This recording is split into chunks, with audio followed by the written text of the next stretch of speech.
మహాగణపతిం మనసా స్మరామి మహాగణపతిం మనసా స్మరామి. TR creations family అందరికీ నా హృదయపూర్వక ధన్యవాదాలు. అలాగే 24వ తారీఖు నుంచి 30వ తారీఖు వరకు కూడా ద్వాదశ రాశుల వారికి సంబంధించి రాశి ఫలాలు ఏ విధంగా ఉండబోతున్నాయి ఏంటి అనేది మనం ఇప్పుడు చూద్దాం. సో మేజర్ ట్రాన్సిటల్ చేంజ్ విషయానికి వస్తే కనుక రవి, బుధ, కుజ, శుక్రులు అందరూ కూడా గత వారం నుంచి నెమ్మదిగా కుజుడు 11వ తారీఖు, తర్వాత 15వ తారీఖు రవి, బుధులు, ఇలా ఒక్కొక్క మాస గ్రహాలన్నీ కూడా మారడం మనం గమనించుంటాం. పూర్తిగా 15వ తారీఖు నుంచి కూడా మాస గ్రహాలన్నీ కూడా మారే.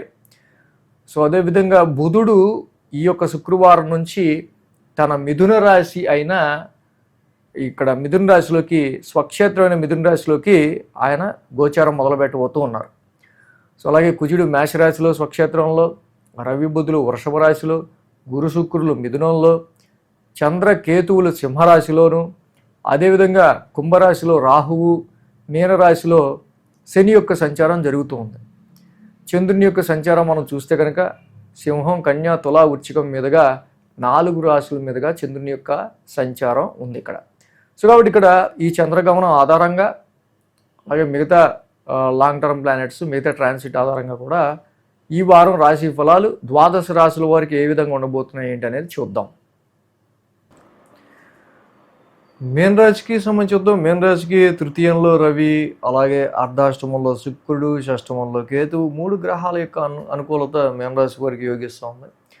6, 7, 8, 9 స్థానాల మీదుగా చంద్రుని యొక్క సంచారం ఉంది. అంటే ఆది, సోమ, మంగళ, బుధ 4 రోజులు కూడా చంద్రబలం ఈ రాశి వారికి అనుకూలంగా ఉంది. షష్టమ స్థానం నుంచి చంద్రుని యొక్క సంచారం ఉంటాం. షష్టమంలో కేతు ఉంటాం. కేతు జనరల్గా యోగిస్తారు, చంద్రుడు కూడా షష్టమంలో యోగిస్తారు. This is very good time for, so you are avoiding all your unnecessary arguments, unnecessary debates or conflicts అనమాట. అలాగే ఆ రాశ్యాధిపతి రవి కూడా తృతీయ స్థానంలో, 6th ఉన్న ఈ గ్రహాలు యోగిస్తున్నాయి. రవి కూడా తృతీయ స్థానంలో యోగిస్తున్నారు. అంటే వారం ప్రారంభం చాలా వరకు కూడా ఇక్కడ Ravi is the sun, flame and burn. పాపస్థానంలో, తృతీయ స్థానంలో రవి ఉంటాం. డెఫినెట్గా ఇక్కడ ఈ కేతు కూడా రుణరోగ శత్రుస్థానమైన 6th హౌస్లో, 8వ హౌస్లో డిటాచ్మెంట్ ప్లానెట్ ఉంటాం. So definitely it is a good time for overcome your enemies. తృతీయంలో రవి బాగా యోగిస్తున్నాడు. అండ్ హెల్త్ అండ్ వెల్త్ రెండింటి పరంగాను ఈ ట్రాన్సిట్ డెఫినెట్లీ కొన్ని డిస్ప్యూట్స్ని, ఆర్గ్యుమెంట్స్ని డిటాచ్ చేయడానికి కూడా, దాన్ని మీరు చాలా వెరీ పవర్ఫుల్గా ఎదుర్కోవడానికి కూడా వారం ప్రారంభం బాగా ఉపయోగపడుతుంది. సోమ, మంగళ, బుధవారాల్లో 7వ స్థానంలో చంద్రుని యొక్క సంచారం. మళ్ళీ ఈ రాశ్యాధిపతి బుధుడు జనరల్గా తృతీయ స్థానంలో ఉన్నారు న్యాచురల్గా.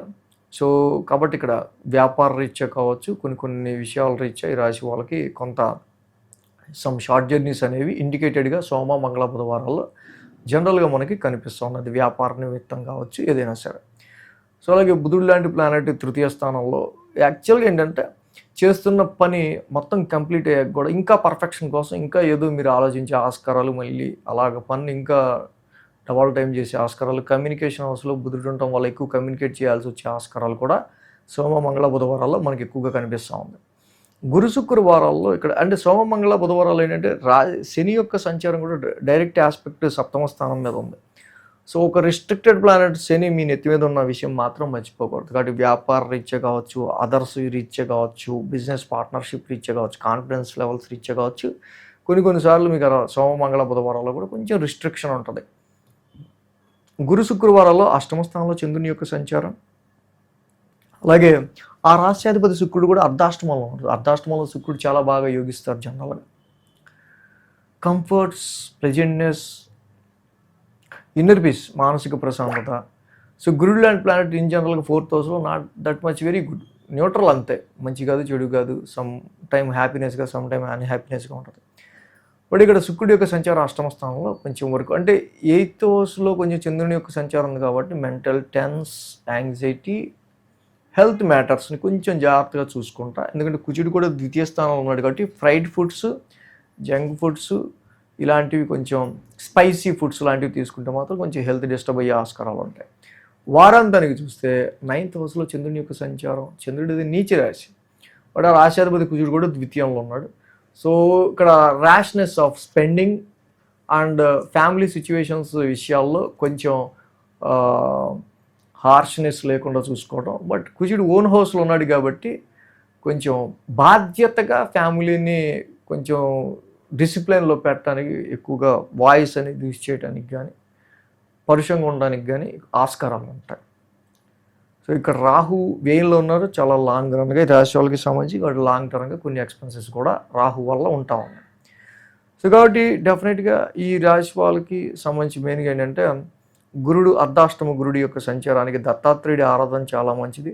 ద్వితీయ స్థానంలో కుజుడి యొక్క సంచారానికి వాక్ స్థానంలోనే ఉన్నాడు, ఓన్ హౌస్లో ఉన్నాడు. సుబ్రహ్మణ్య కరాలంబ స్తోత్రం, ధరణీ గర్భ సంభూతం, అలాగే చక్కగా సుబ్రహ్మణ్య స్వామి ఆలయ దర్శనం ఇలాంటివి చాలా మంచి రిజల్ట్స్ ఇస్తాయి. ఏలినాటి శని కంటిన్యూగా ఉంటుంది కాబట్టి ప్రతి శనివారం శనికి కూడా తైలాభిషేకం చేసుకోవటం ఈ రాశికి చాలా మంచిది. సో ఈ విధంగా ఈ 3 రెమెడీస్ చేసుకుంటే ఇంకా మీన రాశి కొంచెం బెటర్మెంట్ ఉండే ఆస్కారాలు కనిపిస్తాం. So thanks for watching TR creations. ధన్యవాదాలు. ఈ వీడియో కనుక మీకు నచ్చినట్లయితే లైక్ చేయండి, షేర్ చేయండి. మరిన్ని అప్డేట్స్ కోసం సబ్స్క్రైబ్ చేయడం మాత్రం మర్చిపోకండి.